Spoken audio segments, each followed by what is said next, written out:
Friends, আজকে আমি যে ভিডিওটা বানাবো সেটা হচ্ছে এসআইপি ভার্সেস লামসাম। আপনারা নিশ্চয়ই এটা থাম্বনেলে দেখেছেন। অর্থাৎ আমরা যখন মিউচুয়াল ফান্ডে টাকা ইনভেস্ট করব তখন আমাদের দেখবেন দুখানা কথা আমাদের এসে যায়, অর্থাৎ এসআইপি না লামসাম, অর্থাৎ এসআইপিতে ইনভেস্ট করবো না লামসামে ইনভেস্ট করবো। স্বভাবতই আপনার যখন টাকা আসবে, আপনি যখন ইনভেস্ট করবেন, ঠিক করবেন, তখন আপনার মনের মধ্যেও এই সন্দেহটা দাঁড়াতে পারে যে আমি এসআইপিতে ইনভেস্ট করবো না লামসামে ইনভেস্ট করবো। তাহলে এই দুটো সম্বন্ধে আমাদের যদি সম্যক জ্ঞান না থাকে তাহলে কিন্তু আমাদের ইনভেস্টমেন্টের ব্যাপারে আমাদের একটা সন্দেহ থেকেই যাবে। সেই জন্য আজকে আমি এই ভিডিওটা নিয়ে এলাম। এটা বাংলায় এই ধরনের ভিডিও কম আছে এবং আমি নিয়ে এলাম যাতে আপনাদের পক্ষে এই জ্ঞানটা হয়। এটা জানতে গেলে আমাদের কি জানতে হবে, না এসআইপিটা কি, লামসামটা কি। ধরুন আপনার কাছে 10,000 টাকা আছে, আপনি 10,000 টাকা আপনার কাছে এক্সট্রা আছে, আপনি এটাকে ইনভেস্ট করতে চান। এবার 10,000 টাকাটাকে আপনি একবারে ইনভেস্ট করে দিলেন কোনো একটা মিউচুয়াল ফান্ডে, এইটাকে বলে লামসাম। আর 10,000 টাকাটাকে আপনি 1,000 টাকা করে করে 10টা মাসে আপনি ইনভেস্ট করলেন, এটা হচ্ছে এসআইপি। অর্থাৎ এসআইপি কথাটা পুরো অর্থ হচ্ছে সিস্টেমেটিক ইনভেস্টমেন্ট প্ল্যান। অর্থাৎ আপনি সিস্টেমেটিক্যালি একটা টাকাকে আপনি ইনভেস্ট করছেন। এবার আমরা একটু বিশদভাবে এটাকে আলোচনা করব। প্রথমে আমরা আসছি যে এসআইপিটা কি। এসআইপিটা তাহলে আপনাকে বুঝতেই পারলেন যে সিস্টেমেটিক ইনভেস্টমেন্ট প্ল্যান। তাহলে সিস্টেমেটিক ইনভেস্টমেন্ট প্ল্যানটা আমাদের কিভাবে কাজ করবে, সবার আগে বলে দেওয়া দরকার যে এসআইপি ক্ষেত্রে আমাদের বেনিফিট কি কি। প্রথমে আসছে আমাদের রুপি কস্ট অ্যাভারেজিং। অর্থাৎ আমাদের যখন মিউচুয়াল ফান্ডের ন্যাপটা বাড়বে বা কমবে তার জন্য কিন্তু আমাদের কোনো হেরফের হবে না। অর্থাৎ আমি যেহেতু এটা 10 বছর ধরে বা 5 বছর ধরে আমি প্রত্যেক মাসে ইনভেস্ট করে যাচ্ছি, এই জন্য আমার হচ্ছে একটা অ্যাভারেজিং হয়ে যাচ্ছে। অর্থাৎ যখন ন্যাপটা বাড়ছে তখন আমি যে অ্যাডভান্টেজটা পাচ্ছি, যখন পড়ে যাচ্ছে তখন সেই অ্যাডভান্টেজটা পাচ্ছি। এবার ন্যাপ কথাটা কি, অনেকের হয়তো সম্যক জ্ঞানটা নেই। ন্যাপ হচ্ছে নেট অ্যাসেট ভ্যালু। অর্থাৎ একটা কোম্পানি যখন টাকাটাকে ইনভেস্ট করছে তখন আমরা যেমন মিউচুয়াল ফান্ডে ইনভেস্ট করছি করে আমরা একটা বেনিফিট পাচ্ছি, কিন্তু মিউচুয়াল ফান্ড আমাদের কি টাকাটা দিচ্ছে কি করে, মিউচুয়াল ফান্ড করছে কি টাকাগুলোকে নিয়ে আমাদের সবার টাকাগুলোকে যোগ করে নিয়ে এরা শেয়ার মার্কেটে ইনভেস্ট করছে। এবার শেয়ার মার্কেটে যখন ইনভেস্ট করলো তখন তার যে টোটাল যে টাকাটা ইনভেস্ট করলো সেই টাকাটা যে রেটে বাড়ছে ন্যাপটাও সেই রেটে বাড়ে। অর্থাৎ বাজার যখন বাড়ছে তখন মিউচুয়াল ফান্ডের নেট অ্যাসেট ভ্যালু অর্থাৎ ন্যাপটা বাড়ে, আবার বাজার যখন পড়ে যায় তখন নেট অ্যাসেট ভ্যালু বা ন্যাপটা পড়ে যায়। তাহলে আমি যখন টাকাটা ইনভেস্ট করছি তখন আমি 1,000 টাকা ইনভেস্ট করলাম। এবার তখন হয়তো ন্যাপটা হচ্ছে 100, তারা আমাকে মিউচুয়াল ফান্ড কি করছে না 1,000/100 অর্থাৎ আমাকে 10 ইউনিট দিচ্ছে। অর্থাৎ আমার জমলো 10 ইউনিট। এবার স্বভাবতই যখন আপনার ন্যাপটা যখন আপনার 100 থেকে যখন আপনার 90 চলে আসবে তখন আমি কি হচ্ছে 90/1000, অটোমেটিক্যালি আমার ইউনিটটা বেশি জমছে। তার মানে এসআইপি করার সময় যখন মার্কেটটা পড়ে যাচ্ছে আমার কিন্তু ইউনিটটা বেশি আসছে, অর্থাৎ আমার ইউনিটটা জমছে বেশি। হ্যাঁ, সুতরাং সেই দিক থেকে আমি একটা লাভবান হচ্ছি। আবার যখন মার্কেট যখন ওপরে উঠছে তখন ন্যাপটা বেড়ে যাচ্ছে, তখন যদি আমি গিয়ে সেলও করে দিই তাহলে আমার কাছে টোটাল ইউনিট সংখ্যাটা বেশি হচ্ছে। তাহলে সেই ইউনিটটা আমি বেশি দামে বিক্রি করতে গেলে তাহলে আমাদের দামটা আমরা বেশি পাবো, অর্থাৎ আমাদের লাভটা অনেক বেশি হবে। তাহলে আশা করি আপনারা বুঝতে পেরেছেন যে এটার মধ্যে প্রথম যে আমাদের বেনিফিটটা হচ্ছে সেটা হচ্ছে আমাদের রুপি কস্ট অ্যাভারেজিং। তারপরে নেক্সট যেটা হচ্ছে এসআইপি সবচেয়ে সুবিধে সেটা হচ্ছে ডিসিপ্লিন। অর্থাৎ আপনাকে ডিসিপ্লিন রয়েছে আপনি টাকাটাকে ইনভেস্ট করতে পারছেন। কারণ এসআইপি হচ্ছে আপনি যখন এসআইপি কোনো জায়গায় আপনি শুরু করবেন সেই কোম্পানিতে, মিউচুয়াল ফান্ড কোম্পানিতে, তখন আপনি বলে দেবেন যে একটা পার্টিকুলার অ্যামাউন্ট একটা পার্টিকুলার দিনে প্রত্যেক মাসে আপনার কাছে টাকাটা কেটে নেবে। আপনি প্রত্যেক মাসেও করতে পারেন, আপনি 15 দিন অন্তর করতে পারেন, আপনি 3 মাস অন্তর করতে পারেন, আপনি 6 মাস অন্তর করতে পারেন। অর্থাৎ আপনার টাকাটা সেই পিরিয়ডে আপনার টাকাটা প্রত্যেক ওই দিনে টাকাটা আপনার ব্যাংক থেকে টাকা ডেবিট হয়ে যাবে এবং ওটা মিউচুয়াল ফান্ডে গিয়ে ওটা মিউচুয়াল ফান্ড আপনাদের জন্য ইউনিট কিনে আপনাকে ইউনিট আপনার অ্যাকাউন্টে জমা পড়ে যাবে। অর্থাৎ এখানে আপনার ডিসিপ্লিন কেন থাকছে না, আপনাকে নিজেও কি কোনো টাকা ইনভেস্ট করতে হচ্ছে না, আপনার প্রত্যেক মাসে টাকার ওই একই দিনে ইনভেস্ট হয়ে যাচ্ছে। খুব ডিসিপ্লিন হইতে এই জন্য এটা প্রথম। তারপর সেকেন্ড হচ্ছে ডিসিপ্লিন, আর থার্ড হচ্ছে আপনারা কি ফ্লেক্সিবিলিটি। দেখুন, আমরা যখন কোনো জায়গায় ইনভেস্ট করি আমরা স্বভাবতই মনে হতে পারে যে আমি তো আজকে ইনভেস্ট করছি, আমার তো ইনকাম আছে, কিন্তু আমার ইনকামটা বন্ধ হয়ে গেলে আমি কি করবো, বা আমার ইনকামটা বেড়ে গেলে আমি কি করবো, বা আমার ইনকামটা কমে গেলে আমি কি করবো, বা আমার টাকার দরকার হলে আমি কি করবো। এই প্রত্যেকটা সমাধানের জন্য কিন্তু আজকের এসআইপির জন্য বা মিউচুয়াল ফান্ডে সেই অবস্থা, সেই সিস্টেম আছে। যেমন আপনি যদি কখনো আপনার ইনকাম বেড়ে যায়, এবং এরকম স্বাভাবিক, কারণ যত দিন যাবে আপনি যদি চাকরি করেন আপনার ইনক্রিমেন্ট হবে, আপনার প্রমোশন হবে, আপনার পদোন্নতির ফলে আপনার মাইনে বাড়বে, অটোমেটিক্যালি আপনার সেভিংস বাড়বে। সেভিংস বাড়তে গেলে আপনাকে মিউচুয়াল ফান্ডে টাকা বাড়াতে হবে। সেজন্য আপনি you can increase your instalment amount. আপনি যে ইনস্টলমেন্ট টাকাটা কাটাচ্ছে, অর্থাৎ যেটা আপনার এসআইপি অ্যামাউন্টটা হচ্ছে, ওই এসআইপি অ্যামাউন্টটাকে আপনি বাড়াতে পারবেন। আর কি করতে পারেন, যদি কখনো ধরুন তারা ব্যবসা করতে, এই করোনার সময় লোকের ব্যবসা মার গেছিল, বা অনেকের চাকরি অনেক সময় ইনক্রিমেন্ট স্টপ হয়ে গেছিল, বা মাইনে কমিয়ে দিয়ে স্যালারি কাট করেছিল, আপনার ইনকামটা কমে গেছিল, তখন অনেকেই করেছিল কি এসআইপি অ্যামাউন্টকে কমিয়ে দিয়েছিল। বা ইভেন আপনার যদি না হয়, আপনি ওটাকে স্টপ করে রাখতে পারেন কিছুদিনের জন্য। আপনি ওটা 6 মাস স্টপ করে রাখলেন, তারপরে আবার শুরু করতে পারেন।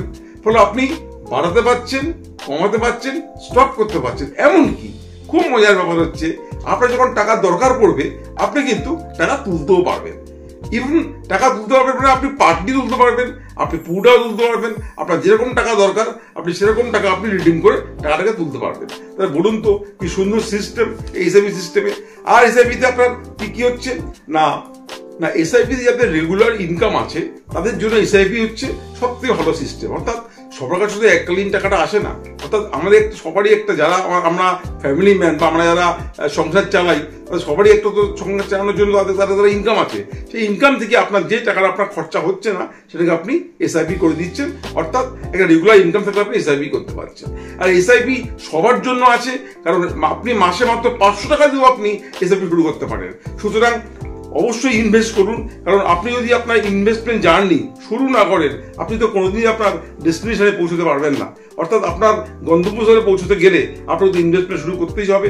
তো আপনার কাছে যত সামান্য টাকাই থাকুক না কেন, আপনি আজকে থেকে আপনার ইনভেস্টমেন্ট শুরু করে দিন। আর কি হচ্ছে, আপনি যে কোনো ছোট অ্যামাউন্ট হোক বড় অ্যামাউন্ট হোক, আপনি এসআইপিতে ইনভেস্ট করতে পারবেন। এরপরে এসআইপিতে আপনার ইনভেস্টমেন্টটা করলে আপনার টাকাটা কি ধরনের বাড়বে বা কিভাবে কি হবে, এটা আপনাকে আমি একটা স্ক্রিন রেকর্ডিং এর মাধ্যমে আমি আপনাকে দেখিয়ে দেবো। আশা করছি আপনারা এসআইপিটা এতক্ষণে বুঝতে পেরেছেন। এবার আসুন আমরা লামসামটাকে নিয়ে একটু আলোচনা করি। তাহলে লামসামটা কি না, লামসামটা হচ্ছে আপনার কাছে যখন এককালীন কোনো টাকা আসছে। দেখুন আমাদের কি হয় না, চাকরি করি, আমরা একটা বোনাস পেতে পারি, আমরা একটা এরিয়ার পেতে পারি, কিংবা আমাদের কোনো প্যাটার্নাল প্রপার্টি আমাদের সেল হতে পারে, বা আমি আমার প্রত্যেক সূত্রে কিছু টাকা পেতে পারি।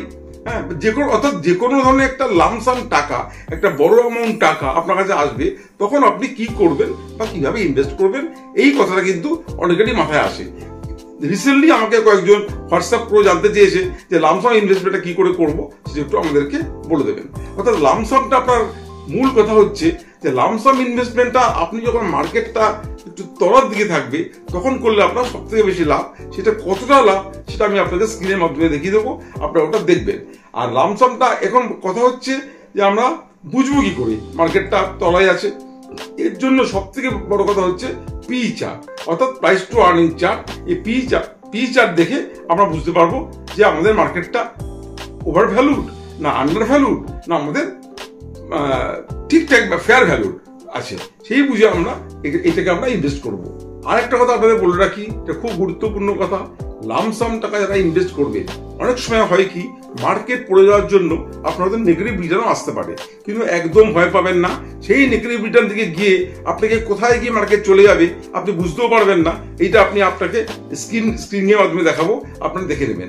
অর্থাৎ লামসাম টাকা ইনভেস্ট করার সময় আপনি আর কয়েকটি পদ্ধতি অবলম্বন করবেন। প্রথম কথা হচ্ছে, আপনার যদি কোনো রকম এমার্জেন্সি ফান্ড লাগে বাড়িতে, তো আপনার হয়তো সামনে কোনো একটা খরচা আছে বা কোনো একটা সামনে কোনো বাড়িতে অনুষ্ঠান থাকতে পারে, আপনার প্রথমে সেখান থেকে সেইটুকুনি টাকা আপনারা ব্যাংকে রেখে দেবেন। বাকি টাকাটাকে আপনারা লামসাম ইনভেস্ট করবেন, কিন্তু কিভাবে করবেন, একবারে করবেন না।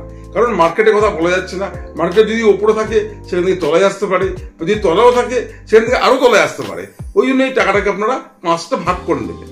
5টা ভাগ করে নিয়ে 5টা ইনস্টলমেন্টে আপনারা বেশ কিছুদিন গ্যাপে মার্কেটটার দিকে লক্ষ্য রেখে আপনারা টাকাটাকে ইনভেস্ট করবেন। তাহলে দেখবেন আপনাদের টাকার সঠিক সদ্ব্যবহার হবে এবং আপনাদের একটা ভালো বেনিফিট আপনারা পাবেন। আসুন আমরা এবার চলে যাচ্ছি স্ক্রিনে। আচ্ছা ফ্রেন্ডস, আমরা চলে এসেছি এখন একটা স্ক্রিনে আমরা দেখবো কি মূলত আমরা পি চার্টের উপরে আমরা জোর দেবো। অর্থাৎ পি চার্টটা আমরা কেন দেখবো না, পি আমাদেরকে বুঝিয়ে দেয় যে আমাদের মার্কেটের পজিশনটা কি, অবস্থাটা কি, অর্থাৎ এই সময় আমাদের ইনভেস্ট করাটা ঠিক হবে কিনা, বা ইনভেস্ট করলে আমাদের যে আর্নিংটা আছে বা প্রফিটটা আছে সেটা আমাদের ঠিকঠাক হবে কিনা। অর্থাৎ মার্কেটটা আমাদের কি হচ্ছে না ওভার ভ্যালুড আছে, না আন্ডার ভ্যালুড আছে, ফেয়ার ভ্যালুড আছে, এটা আমরা বুঝে নেব। তাহলে প্রথমে তাহলে আমাদের বুঝতে হবে কি পি রেশিওটা কি। পি রেশিওটা হচ্ছে যখন কোনো কোম্পানি কোনো শেয়ারের আমরা পি রেশিও বের করতে যাই, তখন আমরা করবো কি না কোম্পানির যে শেয়ার প্রাইসটা আছে তার সাথে কোম্পানির যে আর্নিং, এটাকে যখন আপনি ভাগ দেবেন, প্রপোর্শন করবেন, সেই যে প্রপোর্শনটা আসে দ্যাট ইজ হচ্ছে কোম্পানির পি। সিমিলারলি এই নিফটি ফিফটির ক্ষেত্রেও আপনার নিফটি ফিফটি যে কোম্পানিগুলো আছে সেই কোম্পানির যে আর্নিংস আছে তার সাথে আপনার কোম্পানির শেয়ার প্রাইসটাকে যদি আমরা ডিভাইড করি, সেই প্রপোর্শনটা বেরোবে, এটা হচ্ছে নিফটির পি। তা এই নিয়ে আপনাদের বেশি চিন্তা করার দরকার নেই। আপনারা এনএসসিতে আপনার গুগল ক্রোমে গিয়ে এনএসসিতে আপনারা গেলে আপনারা নিফটি পি চার্ট পেয়ে যাবেন, বা অন্যান্য জায়গায় অনেক অনেক অনেক সাইট আছে যেখানে পিটা দেখায়, সেখানে আপনারা পিটা মোটামুটি বুঝে যাবেন যে বর্তমানে কি পি চলছে। আমি আপনাদের একটু বোঝানোর চেষ্টা করছি, কারণ ঠিক করোনার আগে থেকে আমি আপনাদের দেখানোর চেষ্টা করছি যে করোনার আগে দেখুন এই মোটামুটি মার্চ মাসের প্রথম দিকে, মার্চের তো শেষের দিকে করোনাটা এসেছিল, তো মার্চের প্রথম দিকে ধরুন এই মার্চের 5 তারিখে ধরুন আমাদের নিফটি পি ছিল 25.65। তার আগে একটা কথা বলে রাখা ভালো, আমাদের নিফটিটা আমরা বুঝবো কি করে। আমাদের যদি গত 10 বছরের আমরা অ্যাভারেজ নিই, এই অ্যাভারেজ দেখে আমরা নর্মালি বুঝতে পারবো যে পিটা কোন জায়গাটা আছে। কি দেখবো আমরা, গত 10 বছরের অ্যাভারেজে আমাদের পিটা হচ্ছে 24.5, এটা হচ্ছে আমাদের পি রেট। আর এভারেজটা হচ্ছে আপনাদের কত 20 বা 21 হচ্ছে আপনাদের এভারেজ। তাহলে মোটামুটি 20 থেকে যখন নিচে চলে আসবে আপনি ভাববেন এটা আন্ডার ভ্যালুড, আর 20 যখন উপরে থাকবে আপনি ভাববেন এটা ফেয়ার ভ্যালুড, আর 24-এর উপরে যখন চলে যাবে তখন আপনি ভাববেন ওভার ভ্যালুড। তাহলে মোটামুটি আপনাদের ক্লিয়ার করতে পেরেছি ব্যাপার যে কোনটা ফেয়ার ভ্যালু, কোনটা ওভার ভ্যালু এবং কোনটা আন্ডার ভ্যালু। এবার লক্ষ্য করুন আমাদের করোনা ঠিক আগে এখানে আমাদের মার্কেটটা যখন ছিল তখন আমাদের ছিল 25.61, অর্থাৎ স্লাইটলি ওভার ভ্যালু। মোটামুটি আপনি ধরে রাখতে পারেন ওভার ভ্যালুটা কি বলবো 25 ছিল। তারপরে যখন করোনা এলো, রোজার নিফটি চলে এলো নিচে, অর্থাৎ এখানে আপনি দেখুন 8,400 চলে এসেছিল, 19 চলে এসেছিল, অর্থাৎ নিফটি কিন্তু তখন আন্ডার ভ্যালুড। অর্থাৎ এই সময় যদি আপনি ইনভেস্ট করেন তাহলে সবচেয়ে ভালো আপনি ফল পেতেন। আবার সেই সময় যদি সবার কাছে টাকা পয়সা নাও থাকতে পারে, সুতরাং তার জন্য ঘাবড়াবার কিছু নেই। আপনার লং টার্ম যারা ইনভেস্টার তারা আপনার টাকাটাকে ভাগ করে নিয়ে বারবার আস্তে আস্তে করে 5টা ভাগে করতে পারবে। যাই হোক, এখানে আমি দেখানোর চেষ্টা করছি। এবার নিফটি দেখুন আপনার যখন এই লেভেলটা গেল, এই উঁচু লেভেলটা গেল, তখন আপনার নিফটি এলো কোথায় 27-এ চলে এলো নিফটি, অর্থাৎ 18,477 গেল তখন 27-21 সালে। তারপরে নিফটি বুঝতে পারছি একটু বেশি চলে গেছে। এবার কিন্তু মার্কেট পড়লো, মার্কেটটা পড়ে আবার মার্কেটে চলে এলো আপনার জুন মাসের 22 জুনে চলে এলো কোথায় 18-তে চলে এলো। অর্থাৎ এইটাও কিন্তু আপনার একটা খুব ভালো সময় নিফটির এই পিতে 19, বুঝতেই পারছেন এটা আন্ডার ভ্যালু মার্কেট এখন। এবার মার্কেট আস্তে আস্তে মার্কেট তো ঊর্ধ্বগামী হবেই, মার্কেট ঊর্ধ্বগামী হতে হতে এখন নিফটি মোটামুটি ভ্যালুয়েশন হচ্ছে এটা হচ্ছে আপনার 22.84, অর্থাৎ 22.9 আপনার এটা আপনার নিফটি যাচ্ছে। অর্থাৎ আমরা মোটামুটি বলে দিতে পারি এটা হচ্ছে আপনাদের মোটামুটি একটা ফেয়ার ভ্যালু। অর্থাৎ এখানে আপনি ফুল টাকাটা যারা ইনভেস্ট করবেন লামসাম, তারা আপনারা করবেন কি পুরো টাকাটা ইনভেস্ট করবেন না, এখানে আপনারা একটা ইনস্টলমেন্ট ইনভেস্ট করতে পারেন। তারপর আপনার মার্কেটটাকে ফলো করুন। যদি মার্কেটটা দেখা যায় আরো ঊর্ধ্বগামী হচ্ছে এবং তখন আপনার পিটাকে লক্ষ্য করবেন, কারণ নিফটি বাড়লেই কিন্তু পিটা বাড়ে না। হ্যাঁ, পিটা সিস্টেমটা আলাদা, ওটা হচ্ছে আপনার কোম্পানি যে প্রফিট হয় সেই প্রফিট উপরে বেস করে হয়। অর্থাৎ এরপরে নিফটি বাড়লে আপনার পিটা কমে যাবে। আপনি লক্ষ্য করছেন এখানে যেমন আপনার নিফটি ছিল তার থেকে 18,700, এখানে তো নিফটি চলে এসেছিল আপনার 15,000, কিন্তু পি কিন্তু আপনার 18 আছে, অর্থাৎ এখানে আর্নিংসটা বেশি ছিল কোম্পানির। সেই মতো আপনার পিটা দেখে নেবেন। আর তারপরে আপনার মিউচুয়াল ফান্ডের ক্ষেত্রে এরকম বাড়ে, একটা ফান্ডের মতো আমি দেখানোর চেষ্টা করছি। ধরুন এই প্রোডাক্ট ফ্লেক্সি ক্যাপ ফান্ড, এটা আমার খুবই পছন্দের ফান্ড, ওই জন্য আমি এটা দিয়ে আপনাকে দেখাচ্ছি যে তখন যখন এটা কোভিডের সময় ছিল তখন এটার ন্যাপ ছিল তখন কত 21, অনলি 21.26 এটা ন্যাপ ছিল। সেই ন্যাপ বাড়তে বাড়তে বাড়তে বাড়তে দেখুন আজকে সেই ন্যাপ চলে এসেছে আপনার কোথায় না 74-এ। অর্থাৎ মাত্র এই 20 সালে যদি করতেন 4 বছরের মধ্যে আপনার টাকাটা বেড়ে হতো না প্রায় 3.5 গুণ। অর্থাৎ আপনি যদি 1 লাখ টাকা রাখতেন আপনার এটা আজকে হয়ে যেত আপনার প্রায় 3.5 লাখ টাকা। 1 লাখ টাকা যদি আপনি 20 সালে রাখতেন, তাহলে বুঝতেই পারছেন যে কি হারে এটা বাড়ে এবং ঠিক সময় ইনভেস্ট করতে পারলে আমাদের কতটা লাভ, সেগুলো আমি আপনাদেরকে এটা বোঝাতে পেরেছি। তাহলে বন্ধু, আপনারা তাহলে এসআইপি কি এবং লামসাম কি আশা করি আমরা বুঝতে পেরেছি। কিন্তু আপনারা কখনোই টাকা কিন্তু আইডল ফেলে রাখবেন না। Please invest from today, not from tomorrow. আজকের থেকে ইনভেস্ট আরম্ভ করুন। আপনি যত তাড়াতাড়ি ইনভেস্টমেন্ট আরম্ভ করতে পারবেন তত তাড়াতাড়ি আপনি বেনিফিটটা পাবেন। মার্কেট একটু ওপেনলি সবসময় থাকবে, তার জন্য এই নয় আপনি টাকাটাকে আপনি আটকে রেখে দেবেন।